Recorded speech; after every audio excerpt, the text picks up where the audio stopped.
Hi, today I'm going to take my tomato-less sauce, pasta sauce, and I'm going to now make it into a lasagna.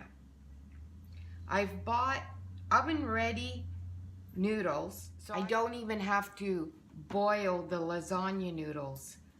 So let's put it together.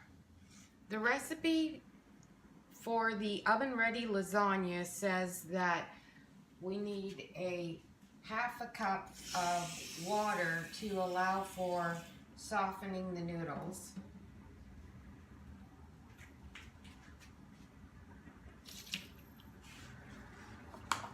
Instead of water, I'm going to add beef broth.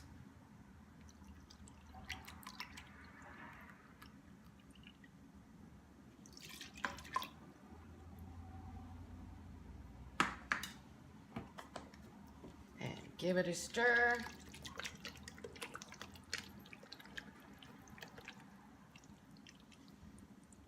Now my spaghetti sauce wasn't very soupy, so I think what I'm going to do is add some more beef broth. Probably another half a cup. There we go. I like that consistency. Yeah, that looks a lot better. I'm going to use a 9 by 13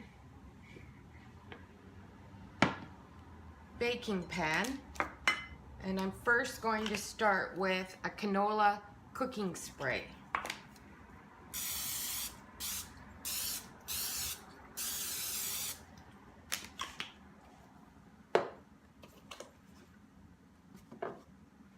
Get my noodles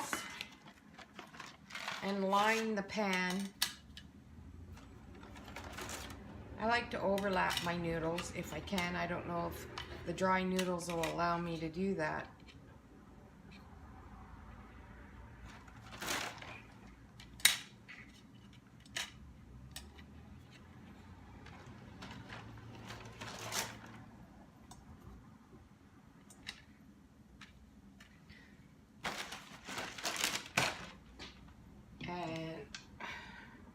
I think what I'll do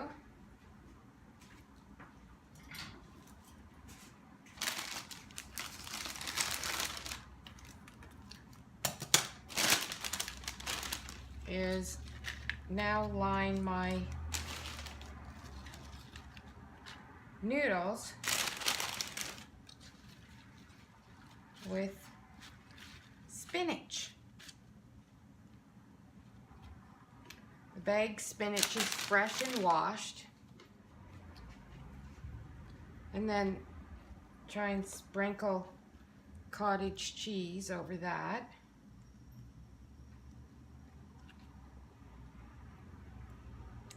You could use ricotta cheese instead of cottage cheese. I've done that. It's just as good. So cheese. Now I don't have mozzarella in the fridge, so I'm using my mixture of cheddar and Monterey Jack. And then I'm going to place some sauce over that.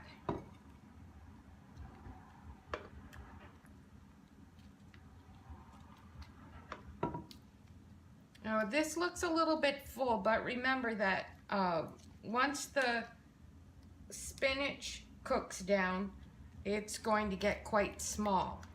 And in case you haven't seen the video, there's a video on my channel for making tomato-less spaghetti sauce. And it is delicious. A few people now have tasted it and are greatly surprised at how good it tastes. Do another layer and repeat.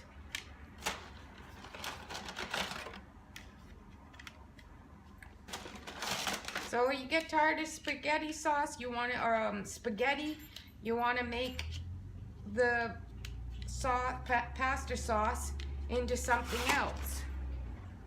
This is how I work in the kitchen. I let my fridge and what's in there tell me what I'm making for the day. So today I went and I looked into the fridge and I went, oh, I have spinach, I have sauce, I have cottage cheese, and then I looked in the cupboard to make sure I had lasagna noodles, and Bob's your uncle. Lasagna it is. So here I am making lasagna. I also have a favorite recipe of a white sauce spinach lasagna, and I haven't made that in a long time, so that might be my cue for a future video. Some cottage cheese. You know what? I forgot to put a sprinkle of Parmesan cheese over the last layer, so I'll have to put a generous sprinkle on this layer.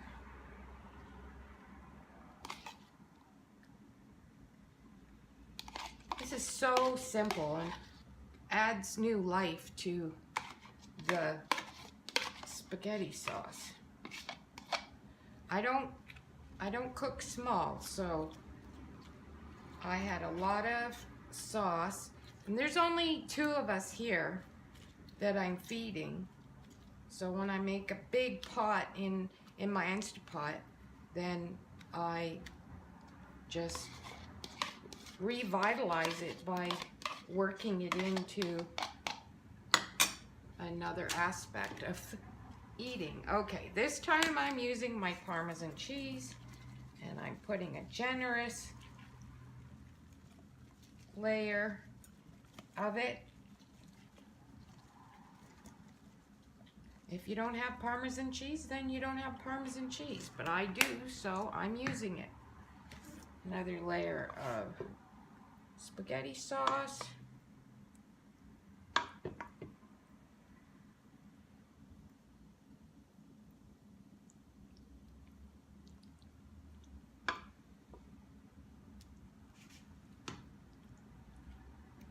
And then I top it off with cheese, so we get a nice finished top at the end of the bake. So this goes in an oven at 400 degrees.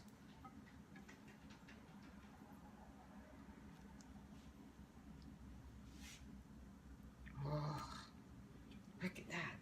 You'd think I planned it. And you know what? I didn't plan it. And yet, I'm at the bottom of my pot. My pasta sauce is taken care of.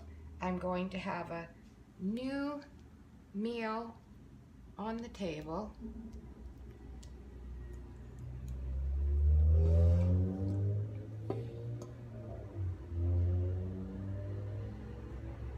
Oh my goodness.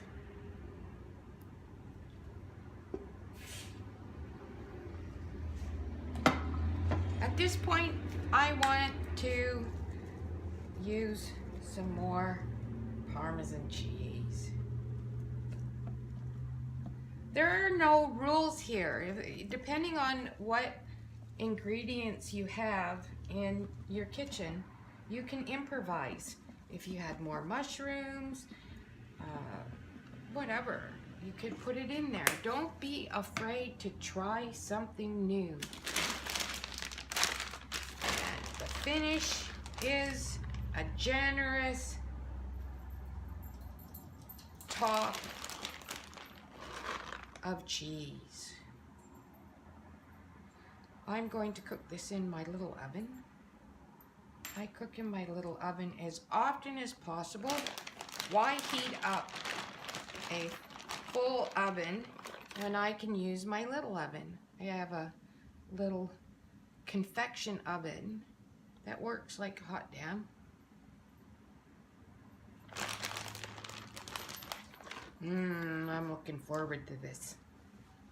Oh my goodness. Speaking of oh my goodness, I have since started a new Facebook group come and join us. It's called Oh My Goodness, Yummy Food. You can come and share your recipes, or if you do this recipe and you do it slightly different, share it with us. Anything. Tips and tricks, and we'd be happy to have you join the community. Okay, now into the oven. It's too big for my little oven, so into the big oven. Upon further reading of the directions on the box for the oven-ready lasagna, it says to cover with foil at 400 degrees for 45 minutes, then take the foil off and bake for another 15 minutes. So my head says to me, oh, but what's gonna happen to my cheese? It's gonna stick to the foil and then I won't have cheese on my lasagna. So I'm going to cut the bigger flaps off the lasagna box. And because they have come in contact with other things, I'm going to wrap them a bit with foil, just for the purpose of who's touched these. Or I'm going to do this one. Okay, so let me see.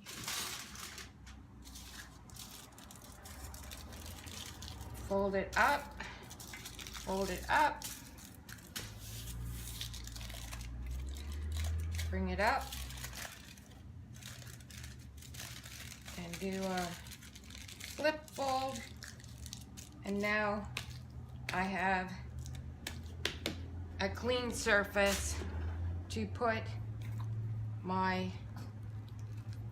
lasagna. Now I can touch it to the bottom. I have my two tabs made, and I'm folding them over to allow for the foil. Bring it on top, fold it, center it. It's pretty much not rocket science. Scrunch it under the handles.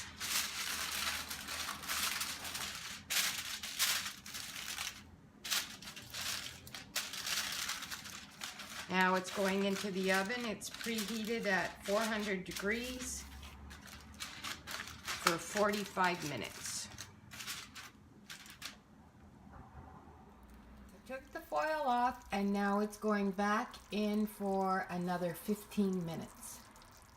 I virtually did not lose any cheese on the top, or should I say the bottom of the foil.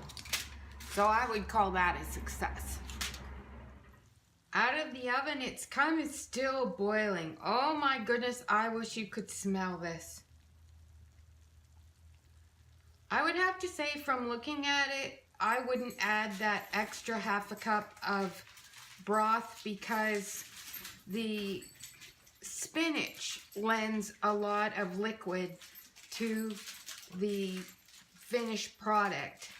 Now I'm going to remove my makeshift tent pegs for the foil.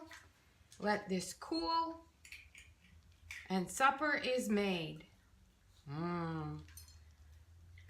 Actually, as it's cooling, it's not showing as much watery. Oh, I really wish you could smell this. This is going to be so good. I've let this cool a little bit, the lasagna.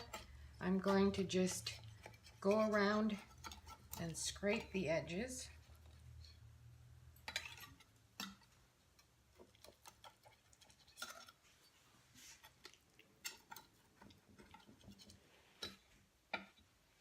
Let me see how I want to do this. Yeah, I think I'll do it that way. So, give it a cut.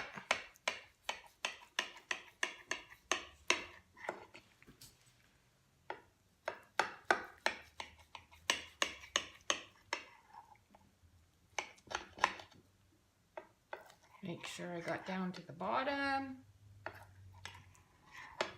And then I'll do one down the center, I think. That about center, I'd say.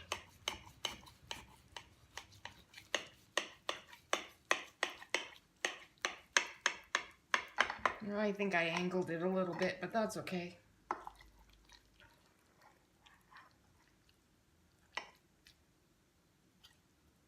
Look at that. Oh my goodness. It's actually not too hot. So now I'm going to try and remove as a, oh, look at how perfect that worked. Oh my goodness. Doing the taste test. Oh, look at that, still steaming.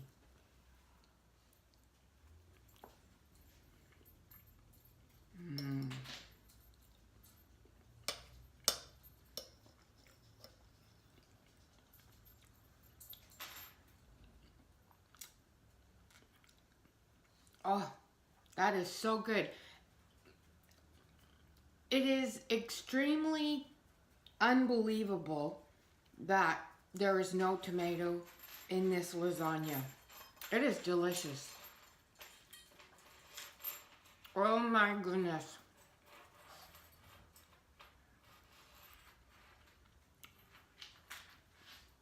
I hope you found this video helpful. Please subscribe. Please keep coming back. Oh, by the way, there is a video on my channel for making tomato-less spaghetti sauce. I've used it for spaghetti, and now I've used it for lasagna. It is amazing. So there's the spaghetti sauce, tomato-less. There is also the video just for making the tomato-less substitute, the short version from the spaghetti sauce video. And then I'm using up the last of the spaghetti sauce in a lasagna. Gotta keep coming back because there'll be more.